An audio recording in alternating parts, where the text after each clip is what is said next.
Hello, friends. It's episode 170 of the Diet Diaries. And today, I'm going to kind of go for it today, so to speak. I'm going to talk about something. I'm going to move this mic closer to me. I'm going to talk about something that might be controversial, that you may or may not agree with, that you will absolutely have your own opinions on, as I encourage you to do so. And I'd love to hear from you on this. Send me an email, send me a DM, find me some way on the interwebs. I'd love to hear your thoughts on this. It's going to be not really like a ranty episode, but just sharing some thoughts, some really personal thoughts based on my own experience and kind of about the work I do and work that I think we need collectively to do as a culture. So, and I if you follow along with me on social media, I did like a little bit about this in stories. At this point, by the time this airs, it's going to be almost 2 weeks ago. So here's what happened. There's a woman that I follow on social media. I'm just going to share her name because whatever, it doesn't matter. She's got a bajillion followers. Her name is Claire Tamaro. She's like an influencer, whatever. I started following her, I don't know, a while ago, a year and a half ago. She was kind of like a quote mid-size influencer, like a size 10, 12. She's petite, she's short. So we have similar body types in that carried weight in the belly. And it was just always, I love seeing people that have a body type somewhat similar to mine on social media. Helps me feel good. It's actually a skill that I really recommend if you are on social media, is not just to follow people whose bodies you wish you had or who you'd like to have. And that's a whole separate conversation. And over like a period of time, you could see her body was changing, right? She was getting smaller. And, I'm like, okay, fine, whatever, like, who knows? And she had talked about openly her struggles with disordered eating and binge eating. And she said that she was working with, I think, a nutritionist about it. And, that wasn't really much. She would share about that once in a while. She's like a clothing, like she does like Abercrombie hauls and Old Navy hauls and like that kind of stuff. And I followed her really not for the clothing stuff, but really more just for visually seeing a body that looked similar to mine trying on clothes, right? Because sometimes we just need those reminders a lot. And then, I don't know, a couple months ago, she did like a reel or whatever, like an Instagram live, that she was considering getting a tummy tuck and a breast lift.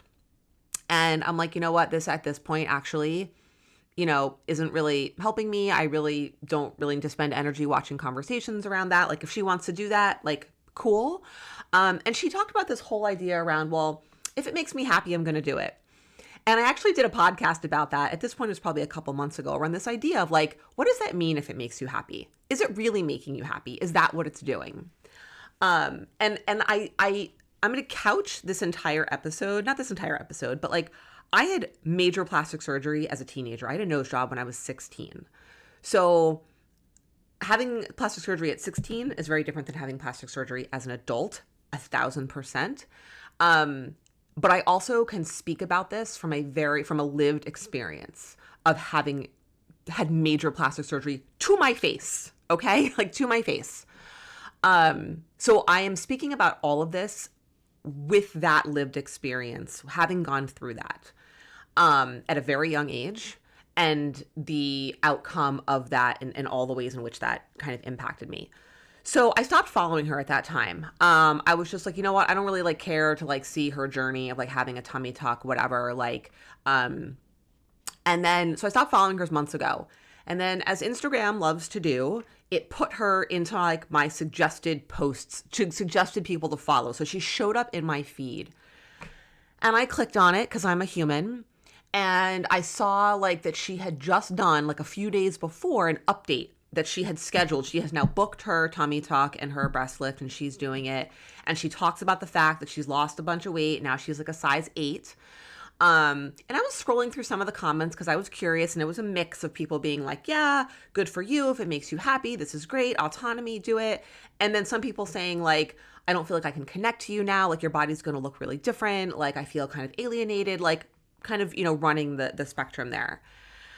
And what she said in the reel that really, really was really hard to hear was she was like, I accept my body and I love my body. And she's like, and I'm having plastic surgery. And to me, accepting your body and having plastic surgery don't go together.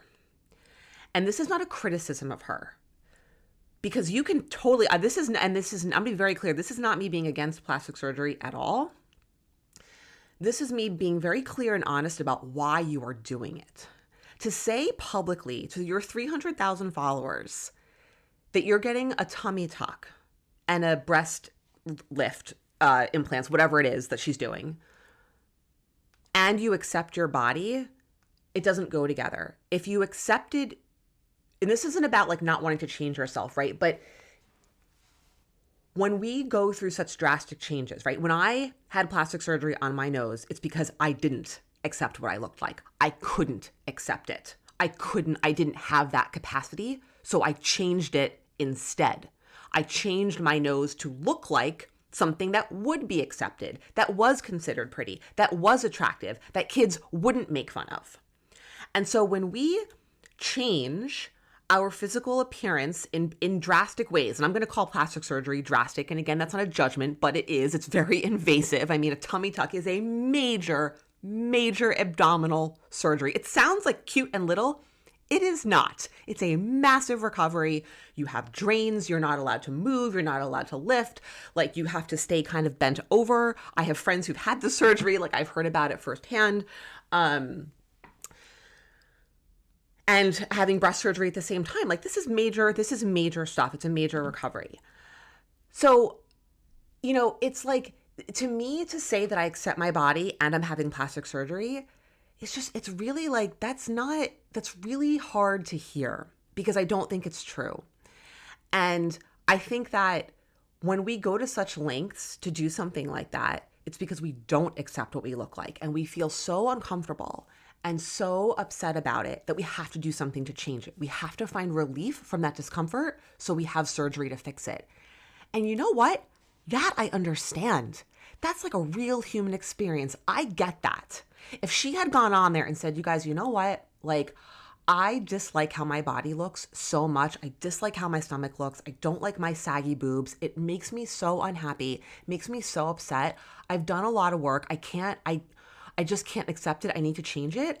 I would respect that. I would get that. I would understand that. But to get up there and say in the way that she did that, like, I accept my body, like, it's like you don't. Like, those things are at odds from each other. And this is not the same thing as saying like body acceptance versus weight loss, right? Because plastic surgery is aesthetics. This plastic surgery, not all plastic surgery. This plastic surgery is about aesthetics. It is about the look. Whereas weight loss can encompass many things: health, mobility, biomarkers, and like insulin, like so many things, right? So many things about your systemic health can be impacted by fat loss if you are someone who's carrying around a lot of excess body fat. And as a byproduct of that, your appearance may also change. And again, this isn't me saying that you can't want to lose weight specifically for aesthetic reasons. This all comes back to values, all of it. What are your values? Are you truthfully and authentically and honestly living in alignment with them? Right? So it was just, I'm like, wow, like, this is just not, I can't, like, this is why I don't follow her anymore. Like, that was kind of the vibe I got. I'm like, there's something about this girl where I feel like she's just not being honest. Like, she's really unhappy in her body and she wants to change it. And I 1,000% get that, but say that. I think people would resonate with that so much and find so much, like, feel so seen and find so much freedom in that. And just like to call a spade and be like, you know what? I really don't like how my stomach looks and I can't fucking deal with it, so I'm going to have plastic surgery. Okay. Like, I get it. So it's just like, when you're, and this gets into a whole really interesting conversation around social media influencers, right? Who have hundreds of thousands, upwards of obviously many millions of followers, and what they are sharing with us and what they are communicating, and then what we in turn internalize from that, right? And we think that everything that they're sharing and saying is their complete reality, that they're sharing everything about their life and their mental well-being and how they think about things and their perspective and all of this. And they're not. They're literally sharing 1%. But then we apply that to the 100% of our life. I've talked about this before, but it is super important here. Like, there is just no way, and I wouldn't expect her to, or really any influencer, to share everything about the way that they make decisions on things for their bodies. Because it's very personal, it's very intimate, it's very complex and complicated, and people have so much like shame and all of this that goes along with that. To be able to share that publicly to hundreds of thousands to maybe millions of people, like it's like, no, it's just not going to happen, and that's okay.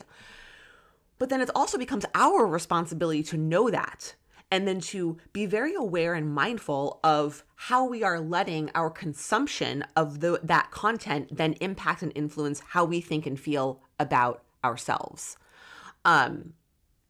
You know, I just think that's such a huge part of this. Like, we need honesty, we need transparency, even if like even within that 1% that they're sharing, it needs to be honest and it needs to be transparent. And I just like, maybe this is what she thinks. She might really think that she's accepting her body, but like, I can tell you, as someone who has been through this work, who's had plastic surgery, and who does this work for a living,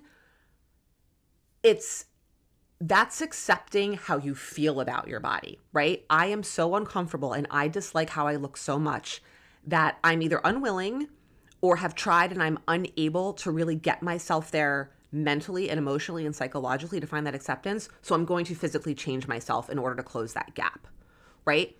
And I hope it's coming across like I'm not judging that. What I'm trying to talk about here and shed light on is what we hear from influencers, why people do things, why we decide to do things, and what is acceptance? What does that look like? Does that mean never wanting to change yourself? No, I don't think it does, but it's also very nuanced and contextual. My stomach looks very similar to this girl's.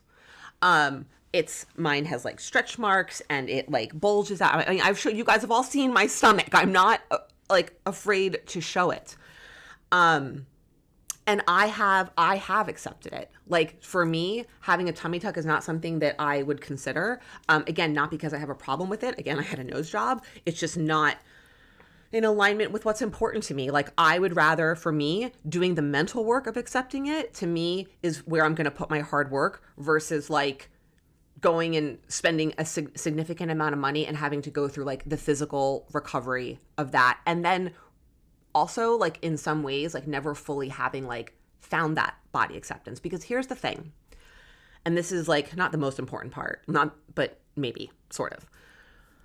The reason that we all collectively, everyone listening, I include myself, I include this girl, everyone, struggle so much with this and feel the need to have plastic surgery and can't accept our bodies and idealize certain body shapes and body types and whatnot, is because of the pressure and the standards that have been put on us by culture and by society for decades and decades and decades, because we have all grown up seeing this.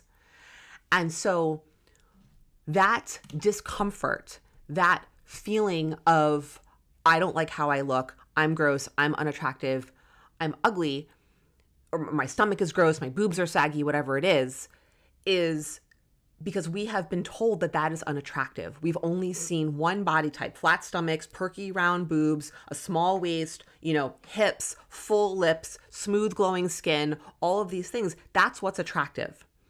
So when we do these things, when we get Botox, when we put on makeup, when we put on shapewear, when we get plastic surgery, and yes, that's a huge range of things we can do, but it is all around the same idea. And these are big concepts here, guys. Like, and I'm not claiming to be an expert. I'm just kind of like sharing my thoughts and things I've been thinking about. That is all so that we can, quote, fit in to a standard of attractiveness and beauty that has been placed upon us, right? And there are probably professors and researchers out there who have studied anthropology and have written dissertations on this, and I'm just, kind of, running my thoughts off on my own podcast here. There's a lot here, but I think it's really interesting and important to consider. And so I made a bunch of notes about this last week when I was thinking about doing this and what I wanted to say, and I want to, I'm going to read part of what I wrote because I'm trying to like capture it as I'm talking. And I think this is maybe just going to be better. So here's what I wrote. This is a much bigger conversation around beauty and diet culture and expectations of women. Every woman is expected to look a certain way. That's why we do all of this. Is it hard to sit in the discomfort of not following that? Hell yes, but I believe it is work that has to happen. Would you tell your daughter to get a tummy tuck and a boob job just so she didn't have to deal with the discomfort of not liking how she looks, which is driven by our culture? Why does everyone advocate for therapy to deal with relationships and stress and work and our kids? But then when it comes to our bodies, it's like, nope, just get surgery and fix it and never deal with it. Because I can promise you this, it doesn't fix anything. You may like how your body looks better because it looks more like what you've been told is attractive and what you saw growing up. So you feel like you fit in. But that's not true acceptance. That's not self-worth. That's conformity. And I feel like I'm really putting myself out there by saying this because I'm very concerned that it's going to come across as judgmental. So I want to be very clear that this is about a conversation. I'm saying this again as someone who's had plastic surgery, as someone who wears makeup, who currently has Invisalign in her mouth to straighten her teeth. Okay? So I am in this with you. I am a part of this. What I am trying, we all are. It is okay to care about appearances. I care about my appearance. I go on and talk about getting dressed and putting on makeup and doing your hair all the time. That does play a part in body image. And yet we have to be honest with ourselves about why we're doing that, right? So yes, do I think that getting dressed and putting on makeup and doing my hair helps improve how I feel about myself? Yes, it does. I feel good. I actually enjoy the process of doing those things. I like how I look better when I do that. I'm still me though, right? Putting on makeup, and again, there's spectrums of this, is, let's be honest, it's different than plastic surgery. It's different than getting injections. It's different than getting laser treatments. All these things exist on a spectrum, right? And nothing is inherently good or bad. It all comes down to why you're doing it and are you being honest with yourself about why you're doing it? And if you're an influencer on social media, are you being honest to the people that are basically supporting your business about why you're doing it? And that's what I think frustrates me is these influencers rely on us, right? Like we are their lifeline. Like they have a business because of us as followers. And so it's just hard to hear someone who's talked so much about like doing this work on her body and all of this to then suddenly be like, oh yeah, I'm getting a tummy tuck because I accept my body. Like it just doesn't fit. And it's not the tummy tuck that's the problem. It's let's be honest about why we're doing it, right? I put on makeup because it makes my face look a certain way. The certain way that it looks is the way that I have been told looks pretty. That's the truth. That is the honest truth. That's the truth for all of us. I put on clothes that I think are cute because I've seen them on social media or by designers because I've been told like, this is what's stylish. This is what looks good. Okay, I want to wear that too. And I'm sitting here and I'm saying that to you. And again, like it all exists on a spectrum. Is that bad? Is it a problem? No, I think we just have to say like, and be clear about why we're doing it and accept the fact that yes, appearances matter. And I think part of that is biological, right? Like, I mean, I don't really know anything about this other than that I know there is some science around the way that like people are physically attracted to each other. And that certainly like some people find one type of person attractive and other people find other, people attractive, but like there is some science to that, right? But then there's also many like different tastes. Like, I follow people who get dressed in clothes. I'm like, I don't like that. I wouldn't wear that. But then there's people commenting, oh my God, it looks so cute, right? And that's fine. Like this is what we have different opinions and different interests and different likes. And so I feel like I'm going off on a bit of a tangent. My point in doing this podcast, and it may seem like I'm attacking this girl and I'm not, I just didn't want to like talk about her and then not share who it was because that just feels kind of like shitty. And this is a super tiny podcast and like, whatever. I'm just trying to be honest with you guys. Like if I can't be honest, then like, what am I even doing here? Is really to get you to think about why you do the things that you do to your appearance. Why are you doing them, right? Why do you wear makeup? Why do you get your hair done? Why do you color your hair? Why do you get Botox? Why do you get fillers? Why do you get laser treatment? Why have you gotten plastic surgery? Why are you considering plastic surgery? I include myself in this. I hope that I've made that clear. These are things I am thinking about, especially because I do this work for a living. I think it's so important for us to get honest with ourselves. And I think that if we are not acknowledging the role that conformity to a certain look is playing, then we are never going to really make any changes. Because we're not even having the conversation. We're not acknowledging, we're just falling in line and we're being silent. And that's where the shame comes from. So having conversations like this, to me, opens up the conversation, which is what starts to bring down some of that shame, right? Of feeling like you have to look a certain way to be attractive. And that certain way is what's been dictated by media and by culture over many, many decades. And we just have to acknowledge that, you know? We have to have these conversations, because I think then we will start to see where it's coming from. I think then it will make it easier to choose maybe not to do some of those things, right? There's a whole big movement now of women who are letting their hair go gray. I'm not doing that. I'm not there, right? I will openly take responsibility. I am not ready to stop coloring my hair. I don't know if I will ever be, but I have no injections in my face, and I have no plan to get any injections, right? So it's all very personal. And one of those is not better or worse than the others. They're different. It's all comes from your values. Can I explain why I'm more accepting of, and I have a lot of lines in my forehead. Like, am I more accepting of that and the sunspots on my face than I am of gray hair? I don't know, right? These are things that I am actively thinking through and trying to understand, and I'm trying to create and hold a space for you to do that for yourself. Maybe for you to have conversations about it with the women in your life that you love and feel close to. Because to me, that is how we start to create real change with this. This is how we start to create more acceptance of a wider representation and more diversity of what it looks like to be a woman. That it is not just the one way that we have all been told, right? In my brain, it's not just Jennifer Aniston. I've talked openly about how she's been like the person since I was 14 because of Friends. That has been in my head, right? There are so many ways to be a woman and be attractive and be beautiful. But we have to do work to get there. We have to have conversations. We have to talk about it. We have to question why we're doing the things we're doing without judging them, right? And it may come across, you might be thinking, well, Jordan, you're judging the shit out of this girl. Yes and no, right? I'm not going to say I'm not judging her. I'm judging her not because of the plastic surgery, though. That's not it. I'm frustrated that it feels disingenuous as to the way she's talking about why she's doing it.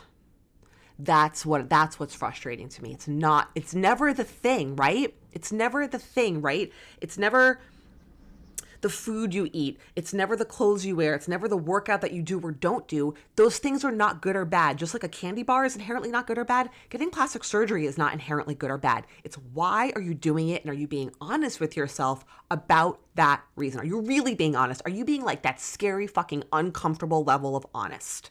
That's what I'm talking about. I'm not talking about like brushing it over and saying, oh yeah, I love my body, but I'd just be a little bit happier if my stomach looked like this. That's not real honesty.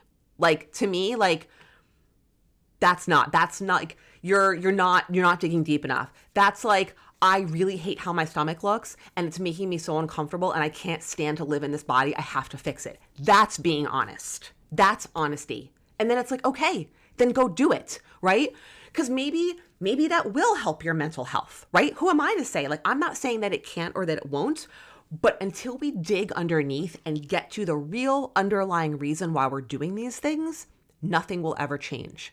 Because if you don't get really honest with yourself about why you're doing this and then you do it, you're going to be kind of where you already were, and you'll keep looking for more things to fix that because you were never honest with yourself about why you're doing it in the first place. And so then it's hard to know, like, is that thing that you're doing really going to address the thing that's wrong if you never really identify the thing that's wrong? I hope this is making sense. And I guess the last piece of this, which is related and is about like the postpartum thing. By postpartum, I mean any woman who has carried and or given birth to a baby. The expectation that a woman's body is supposed to look the same or go back to looking the way it did before you carried another human inside of you is so fucking preposterous. And yet so many of us, so many women fall prey to that. And I'm not like, and because there's so much pressure and there's so many expectations and it's so fucking unfair.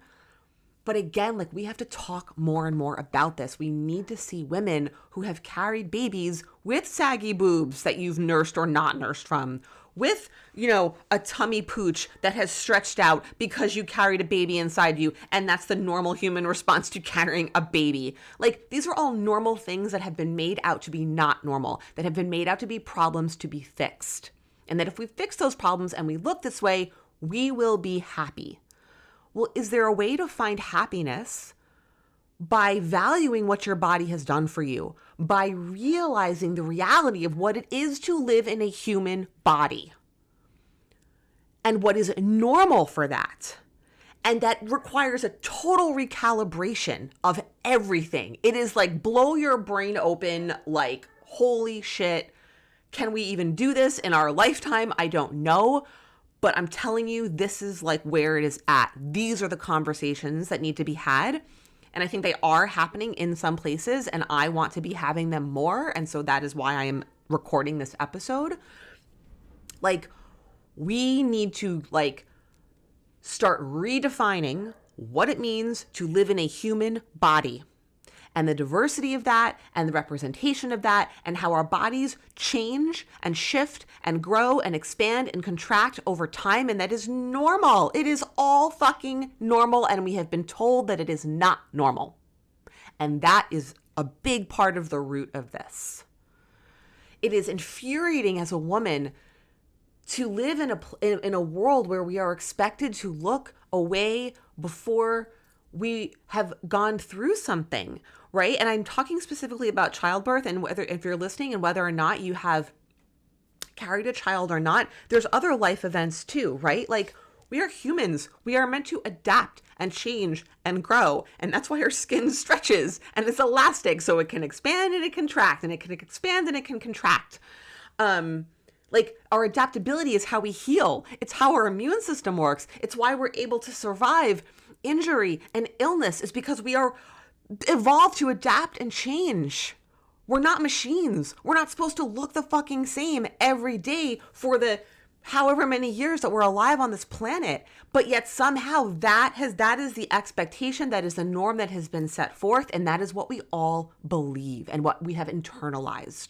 And that is what drives beauty culture. That is what drives diet culture. Is that anything that doesn't look like this idealized form is a problem that needs to be fixed, right? And I don't need to list them off because I've done it a million times.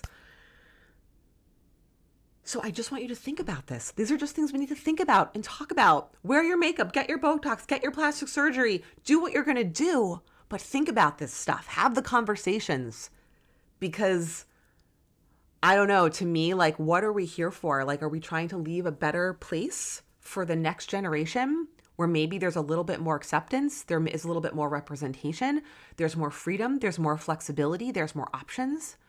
That would be awesome. But it's not going to happen unless we have these conversations, unless we think about this really hard, uncomfortable shit. And I know how uncomfortable and hard this is to think about. I know you don't want to. I know you don't want to face it. I don't either. It's hard. That's why I hesitated. I wrote these notes about a week ago, and I'm like, should I do it? Should I not do it? Should I do it? Should I not do it? I'm like, you know what? Fuck it. I got to do it. So this is a long one. Thank you for listening. I really, really, really would love to hear your thoughts. Please reach out if you have thoughts about this, and I know that you do. I'd love to have a dialogue. If you disagree with me, great. If you agree with me, great. I'd love to hear it all. If it's got you thinking about something, if it sparked a conversation between you and someone else, if it sparked a conversation between you and yourself, if it impacted a decision that you're making, I would love to hear about it and understand your lived experience of everything I talked about. And that's it. Thanks for listening. As always, I appreciate you, and I'll see you soon.